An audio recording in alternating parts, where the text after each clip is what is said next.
Assalamualaikum warahmatullahi wabarakatuh. Selamat pagi anak-anak. Apa kabar hari ini? Ibu harap semuanya sehat ya. Ya, apa hari ini semuanya hadir? Ya, semuanya hadir itu pertanda bahwa kita semua dalam keadaan sehat, masih dalam lindungan Allah Subhanahu wa taala. Nah, anak-anakku, sebelum kita belajar, marilah kita berdoa. Ketua kelas silahkan pimpin doanya. Ya, oke. Nah, anak-anakku, seperti biasanya kita bertemu lagi melalui pembelajaran lewat Zoom ya. Namun tadi sebelum bergabung, Ibu sudah mengirimkan materi kepada anak-anakku melalui grup WhatsApp yang bisa kalian baca untuk menjadi panduan atau pegangan dalam mengerjakan tugas-tugas yang akan Ibu berikan apabila masih ada yang kurang dari penjelasan-penjelasan Ibu nanti ya. Nah, anak-anakku, sebelum belajar kita harus menyiapkan diri agar tetap semangat. Semuanya sudah sarapan? Ya sudah, alhamdulillah. Nah, anak-anakku, hari ini kita sudah berpindah ke tema 4 ya, tentang sehat itu penting. Nah, anak-anakku, kita harus betul-betul menjaga kesehatan. Apalagi masa pandemi seperti ini, imun kita betul-betul harus kuat. Nah, pembelajaran hari ini masih terkait dengan pembelajaran sebelumnya. Pembelajaran sebelumnya kita membahas tentang udara bersih bagi kesehatan. Dari situ kita ketahui bahwa tubuh kita sangat membutuhkan yang namanya udara bersih agar kita tetap sehat. Nah, anak-anakku masih ada yang ingat bagaimana cara menjaga udara agar tetap bersih? Nah, iya, kita harus menjaga lingkungan kita agar tidak tercemar supaya udara di sekitar kita tetap bersih. Nah, anak-anakku, materi hari ini juga tidak kalah penting karena di sini kita akan membahas tentang sistem peredaran darah. Nah, di dalam tubuh kita itu ada proses sistem peredaran darah yang berlangsung. Nah, pada pembelajaran ini ada 2 muatan pelajaran yang akan kita bahas, yaitu pertama IPA, yang kedua bahasa Indonesia.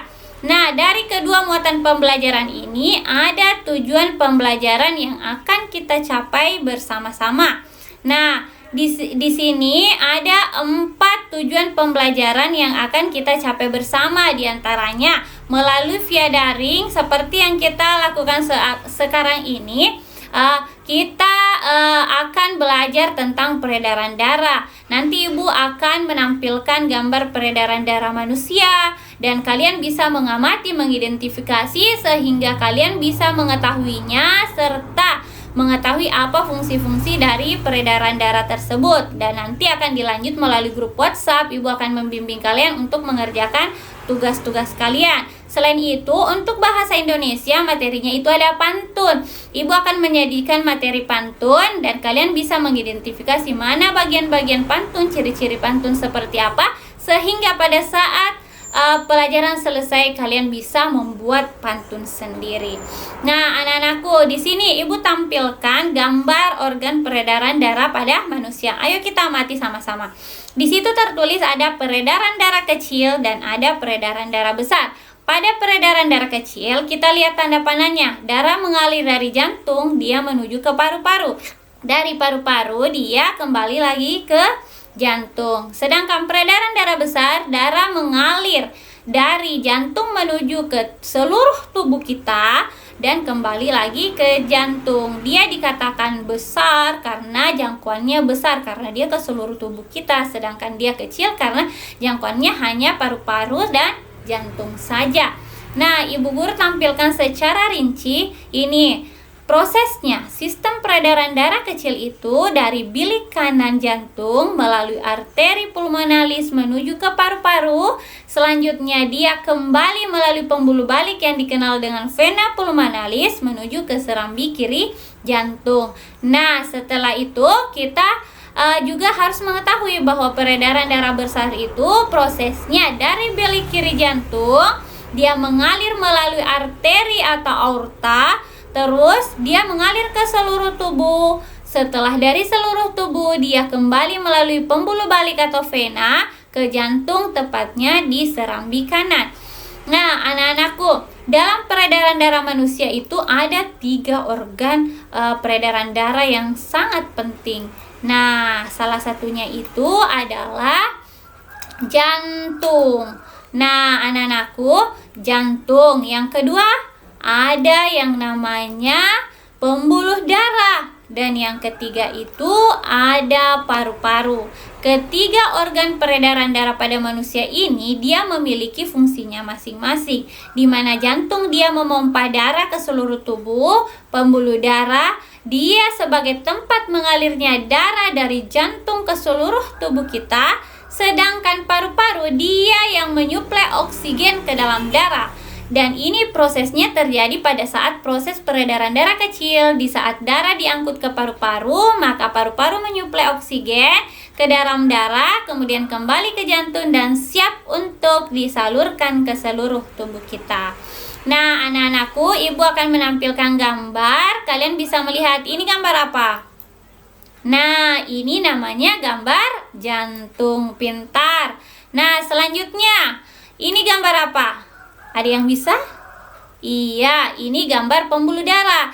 Kita bisa melihat dari ujung kepala sampai kaki itu ada berupa garis-garis merah dan biru yang saling berkaitan. Itu namanya pembuluh darah. Nah, yang gambar ketiga ini apa? Iya apa? Iya, pintar. Ini paru-paru. Paru-paru itu ada bagian-bagiannya. Kalian bisa mengamatinya sendiri. Materinya ini juga ibu sudah share di grup tadi ya. Oke, karena untuk pembelajaran hari ini, untuk materi IPA, Ibu hanya menjelaskan organ-organ penting yang terlibat dalam peredaran darah serta fungsinya dan proses peredaran darah yang terjadi pada tubuh kita. Nah, anak-anakku, sampai di sini ada pertanyaan? Ya, kalau memang belum ada yang mau bertanya, boleh nanti bertanya di grup ya, Nak. Ibu lanjut dulu materinya ke materi bahasa Indonesia. Nah, di materi bahasa Indonesia itu kita belajar tentang pantun. Nah, pantun itu apa? Dia merupakan jenis puisi lama yang sangat luas dikenal dengan bahasa-bahasa Nusantara. Dia biasa menggunakan dialek-dialek tergantung dari asal daerah pantun si pembuat pantun itu. Nah, namun pantun itu tidak asal ditulis, dia memiliki aturan karena ada ciri-cirinya. Yang pertama itu ciri-cirinya pantun itu hanya terdiri atas 4 baris. Baris pertama dan kedua itu disebut sampiran dan baris ketiga dan 4 itu disebut isi. Selain itu kita harus perhatikan setiap baris hanya terdiri dari 8 sampai 12 suku kata. Dan pantun juga bersajak. Dia memiliki sajak, dia bisa bersajak A atau AB. Nah, agar kalian tidak menghayal, ibu akan tampilkan sebuah pantun. Ini adalah pantun nasihat ya, dikatakan pantun nasihat karena berisi nasihat atau pesan. Nah, pantun ibu ini ada berapa baris? Ya, ada 4 baris, itu ciri-ciri pantun. Nah, kata-katanya juga dia terdiri dari 8 sampai 12 suku kata.